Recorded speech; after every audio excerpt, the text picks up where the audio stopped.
देख रहे हैं इंडिया न्यूज, आपके साथ मैं सृष्टि मिश्रा। रात के 10 बज चुके हैं और चलिए शुरुआत करते हैं बुलेटिन की। जलवायु परिवर्तन की मार अब दुनिया के सबसे सुरक्षित और बर्फीले कोनों तक पहुंच चुकी है। अंतर्राष्ट्रीय वैज्ञानिकों की एक टीम ने नेचर कम्युनिकेशंस पत्रिका में एक खौफनाक चेतावनी जारी की है।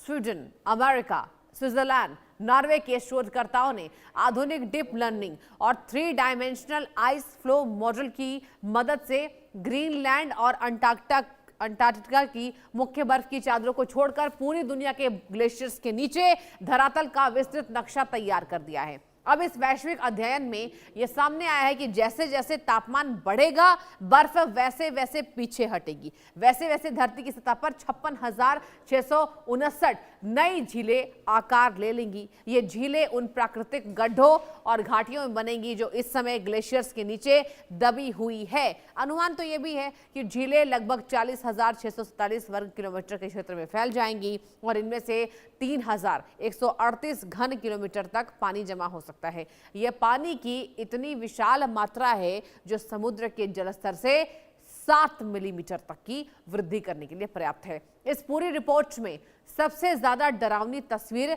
एशिया के ऊंचे पर्वतीय इलाकों की सामने आई है, जहां आपको मैं बताना चाहूंगी हिमालय, काराकोरम, हिंदू कुश और पामीर जैसी विशाल पर्वत श्रृंखलाओं में ग्लेशियरों के मुआने पर गड्ढे नजर आ रहे हैं। इसका सीधा मतलब क्या है? यह है कि बर्फ पिघलते ही यहां बेहद विशाल झीलें बनेंगी जो ठीक इंसानी आबादी, पन बिजली परियोजनाएं, सड़कों और कृषि क्षेत्रों के मुआने पर होंगी। वैज्ञानिक का कहना है कि इन झीलों से ग्लेशियर लेकर आउटबोर्स्ट फ्लड की घटनाएं तेजी से बढ़ जाएंगी। जब भी इन झीलों के कमजोर प्राकृतिक बांध टूटेंगे तो क्या होगा? लाखों क्यूसेक पानी, बर्फ और मलबा नीचे स्थित घाटियों को निगल लाएगा। भारत, पाकिस्तान, चाइना और पेरू जैसे देश इस खतरे के सबसे बड़े केंद्र बने हुए हैं, जहां लगभग 1.5 करोड़ आबादी सीधे तौर पर जल प्रलय के मुहाने पर खड़ी है।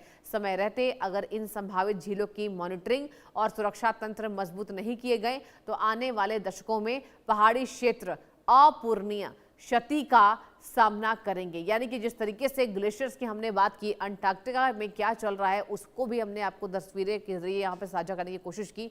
आने वाले दशकों में पहाड़ी क्षेत्र जो है वो अपूरणीय क्षति का जो है वो सामना करेंगे। अब देखिए, ऐसे में ये साफ तौर पर दर्शकों 2026 के मुआने में हम खड़े हैं और ये दिखा रहा है जलवायु परिवर्तन। अब क्या होगा? इससे सैलाब आएगा, इससे दुनिया के तमाम जगहों को भारी नुकसान का जो है वो सामना करना पड़ सकता है, जिस तरीके से यहाँ पर रिसर्च स्टडी में सामने आया है। अब देखिए, आपको मैं बताना चाहूंगी रिसर्च स्टडी में क्या सामने आया। चलिए ग्राफिक्स के जरिए आपको बताना चाहेंगे कि आखिर क्या आया। समुद्र के जलस्तर में 7 मिलीमीटर की बढ़ोतरी संभव हो सकती है। जी हाँ, ये रिसर्च है, ये वैज्ञानिकों का रिसर्च है जो हम यहाँ पर साझा कर रहे हैं। और इसके साथ ही आपको बताएं कि वैज्ञानिकों ने इंटरेस्टेड ग्लेशियर्स मॉडल को पहचान लिया है, जहां डीप लर्निंग के जरिए बर्फ के नीचे छिपे गड्ढों की पहचान की गई है। ये वैज्ञानिकों की स्टडीज आपको हम दिखा रहे हैं। डीप लर्निंग के जरिए बर्फ के नीचे छिपे गड्ढों की पहचान की गई है। आगे बढ़ते हैं दर्शकों, एक बार आपको बताएंगे कि कौन कौन से वो जगह हैं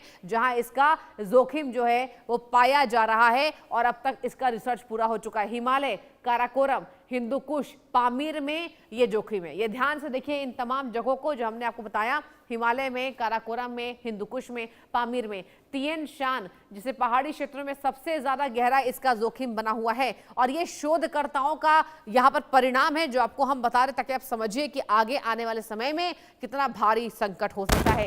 एशिया के ऊंचे पहाड़ी क्षेत्रों में से लोगों पर इसका प्रभाव होगा। देखिए, एशिया के ऊंचे पहाड़ी जो क्षेत्रों में जो लोग रह रहे हैं उस पर इसका प्रभाव होगा। आगे बढ़ते हैं।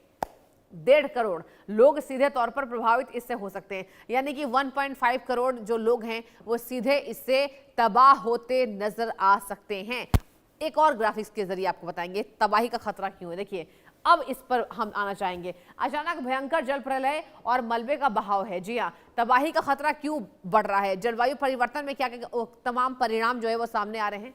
अब आपको बताया कि तबाही का खतरा क्यों राहुल गांधी देश में करेंगे, यहाँ पर तबाही का खतरा क्यों अगर आगे बढ़ रहा है आपको बताएंगे। जिस तरीके से जल प्रलय और मलबे का जो बहाव है वो सामने आ रहा है। नई झीलों के प्राकृतिक बांध टूटने पर जल यहाँ पर प्रणाली जो है, झीलें इंसानी वस्तुओं को तबाह कर सकती है। जी हाँ, जहां ये सामने आ रही जानकारी की तबाही का खतरा इसलिए भी और नुकसानदायक है, इसलिए भी क्योंकि सड़कें, पुल और एनएच पर तबाही संभव है। मतलब ये केवल बस्तियों में ही नहीं कि ऊंचे पहाड़ी इलाकों में जो लोग रह रहे हैं, ये बस्तियों से लेकर सड़कों तक भी जाएंगे, पुल तक भी, और एनएच पर भी इसका तबाही का मंजर देखने को मिल सकता है। आगे बढ़ते हैं। कृषि योग्य भूमि का विनाश हो सकता है, यह है सबसे महत्वपूर्ण जानकारी।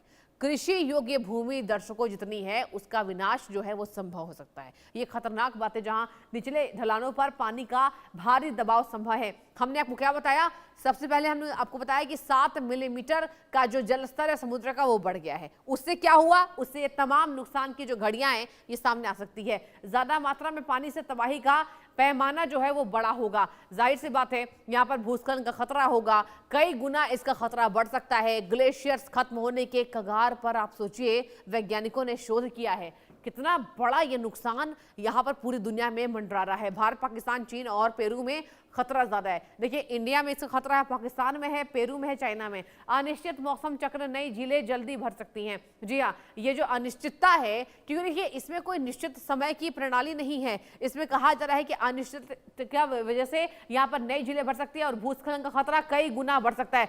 सबसे बड़ा यहाँ पर संकट का समय तब होगा जब भूस्खलन को हम देख लेंगे। जी हाँ, भूस्खलन का जो खतरा है ये बढ़ता हुआ नजर आएगा, जहां पीने के पानी पर, पीने का जो पानी हम उपयोग करते हैं, जो धरती से हमें मिलता है, उस पर संकट गहरा जाएगा। ग्लेशियर खत्म होने से नदियों का जल प्रवाह प्रभावित होगा। और देखिए, ये आज की बात नहीं है, ये आज केवल स्टडीज में पाया नहीं गया है, सालों से ये कहा जा रहा है कि जिस तरीके से यहाँ पर एनवायरनमेंट को खराब किया जा रहा है, लगातार जिस तरीके से जलवायु परिवर्तन हो रहा है, ग्लोबल वार्मिंग है, इसका सीधा साधा इंपैक्ट आपको हमने बताया। जिस तरीके से अचानक से भयंकर जल प्रलय और मलबे का जो बहाव है वो सामने आ सकता है। और चलिए बढ़ते हैं आगे।